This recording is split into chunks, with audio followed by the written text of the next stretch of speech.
Ilikuwa miaka, ikawa miezi, zikawa wiki, siku, saa, dakika. Right now mega story hapa, ule muda wa kusubiri umeisha. Lil D ndo jina langu nyuma ya kipaza, na leo nitakuwa na mwanangu Feno Braga, au vipi bana? Tunakwenda kuzimega story zote zilizo trend hapa town, au vipi bana? Tuko tu hapo na hii ni Ani TV. Tunakwenda kuzimega zile story zote za town zilizo trend, au vipi bana? Bana Feno, nakuaje?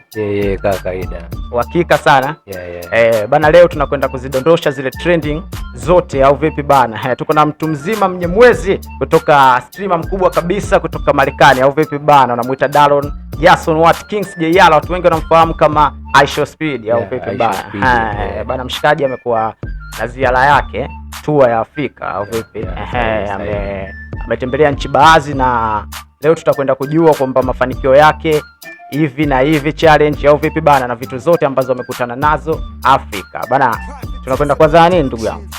Mimi kwa upande wangu nilikuwa naona tuanze na sababu ambazo sisi kama sisi, kwa nini iShowSpeed hajadondoka Bongo. Kwa sababu tu alipotangaza tour yake akamention nchi ambazo atakuja Afrika, lakini Bongo hajamention.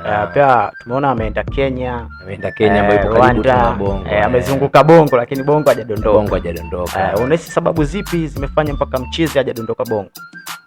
Sababu ni nyingi, lakini moja kati ya sababu ambazo ni fact, kwanza Bongo yetu ilivyo ni kwamba kila sehemu unataka uchukue content, sehemu nyingi ni mpaka utafute vibali na vitu kama hivyo. Sasa iShowSpeed kwa mambo anayoyafanya, unahisi hapa Bongo atatafuta vibali vingapi? Ukitaka airport vibali, ukitaka kwenye maeneo ya watu vibali. So hiyo inaweza kuwa ni difficult ya kwanza ya mshikaji kudondoka Bongo. Hiyo kwa kiasi inaweza kuwa changamoto. Unahisi issue ya tarehe 29 imechangia?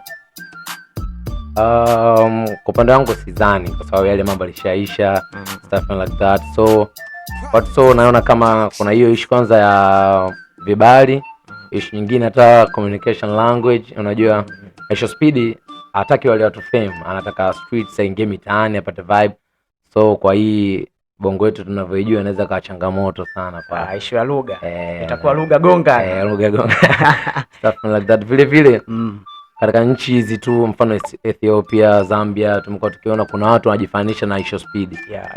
Kimeonekano, vibe na vitu kama hivyo, lakini kibongo bongo hapa sidhani kama wapo mtu ambaye anajifanisha au anafanya content za namna yake. Kwa anaweza kupata kile ambacho anakitaka sana. iShowSpeed, moja kati ya mafanikio ambayo amefanikiwa wakati amekuja huku ni ameongeza streamers, ndio kwenye live stream zake, ndio anakwenda kama iShowSpeed YouTube. Ameongeza streamers, na streamers wake wanakwenda milioni 4 mpaka milioni 5, ndio? So bwana, nakumbuka hiyo ni live. Na hiyo ni live, sio podcast ambayo inakuwa imekaa. So unahisi kwa nini streamers wake wamefika namba kubwa kiasi hicho? iShowSpeed ni mtu ambaye ana influence kubwa sana global, yani universe kabisa. No one tunaweza kusema mjue iShowSpeed, kwa sababu iShowSpeed ana role na watu kama Cristiano Ronaldo, Neymar Jr, yani watu wote wanaojua ambao ni all class people. So yani iShowSpeed kwa streamers kama hivyo ni vitu vya kawaida sana. Unahisi culture ya Afrika pia imesababisha streamers wengi sana wafuatilie ili waone kwamba culture za Afrika zinakuaje? Na kupitia iShowSpeed mimi naona hivyo, kwa sababu iShowSpeed anafuatiliwa duniani kote, Uarabuni, Ulaya, Marekani, Afrika, unajua zile. Kwa kuja kwetu sisi maki amedeal na Wamasai, ameenda mapolini, amekopi tamaduni za watu and stuff like that. So kitu kama hiko ni amepromo culture. Na juzi tu sisi Bongo, sasa sijui ni kupitia iShowSpeed tumempokea mgeni bwana, mtayarishaji filamu maarufu anaitwa Funky Akindele, anaonekana akiwa Zanzibar ana survey kwa amevutiwa na Afrika, na ndio maana akadondoka. Kuna issue ilikuwa inaongelewa sana hapo nyuma kwamba iShowSpeed kwenye wakati ana mention zile nchi ambazo tutazitembelea au vipi, watu walisema sana kwamba kama vile amemention ya nani Zenji vile, lakini dakika za mwisho amekuja ametembea, lakini tunaona kama ameicancel. Hiyo imekaje? Kwa sana hiyo issue, kwanza kabisa licha kuisema tu Zenji, angesema Tanzania kwa ujumla, na hata wale washikaji wa Zenji ambao wanarukaga makachu wale kama wanapata walishia kumkaribisha iShowSpeed, bwana iShowSpeed welcome to Zenji, unajua na vitu kama hivyo. Kwa kama iShowSpeed angeitaka Zenji, basi angehitaji Tanzania, kwa sababu Zenji ipo ndani ya Tanzania. Unahisi hii tour ya Isho Speed inaenda kukuza culture ya Afrika au pia inaweza ikasaidia katika soko la utalii wa Afrika? Kwanza Isho Speed amempower watu wengi. Umeona alikuwa akifika sehemu mbalimbali katika miji mikuu, alikuwa anakutana na wale streamers wakali au wakubwa pale. Mfano nchi gani alikutana na Tolu ule? Kenya. Kenya alikutana na Tolu. Kwa Tolu kuna namna fulani kapata platform yake. Lakini vile alivyokuwa Rwanda, kuna Mtanzania mmoja TikTok anaitwa Buseboy alijaribu naye kwenda kukutana pale na Isho Speed kwa namna fulani kama anaweza karoll naye, lakini ikawa changamoto, alikuwa amechelewa na watu walikuwa wengi sana wamemzingira pale. Kwa hiyo tour Isho Speed kwa Afrika imeibua vitu vingi sana, social to Isho Speed. Isho Speed amepata mapokezi makubwa kinoma noma Kenya, si ndio?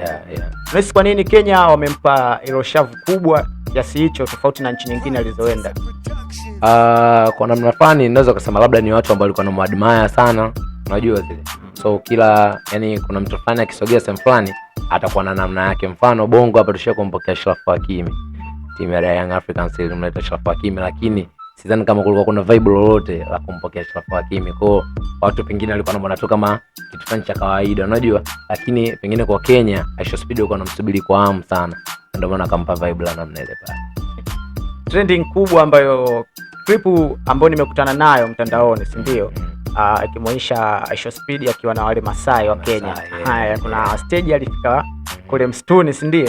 Wakawa wanampa zile mavitu. Sasa kuna wakati ilifika alipewa kile kikombe, si ndio?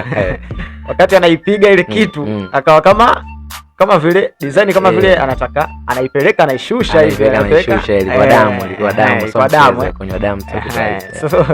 So unahisi ile pale imekaaje yani? Unajua Isho Speed ni mfanya wa mizuka sana, yani hata kama kitu kiwezekani anafanya.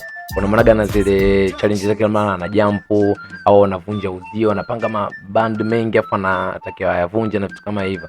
Kwa hata kunywa damu kwake, yani anahisi ni kitu ambacho anaweza kakatwa attention kuona Isho Speed atafanya, na ndio maana alivyokuwa kama ilimkataa hivi kwa dai kama kola moto, lakini akajipa mizuka.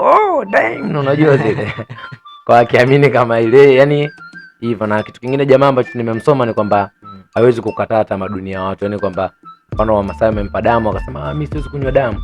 Amna, yeye anaamini anaweza akashusha kitu. Kwa vile kajitoa kufanya vile, kwa Isho Speed anafanya chochote. Imekaa hivyo. Tulikuwa tunamdiscuss Isho Speed, nilikuwa na mwanangu Feno Braga. Tumetisha kinoma noma. Session ya kwanza hii hapa ya Mega Story, tuna sign out. We out.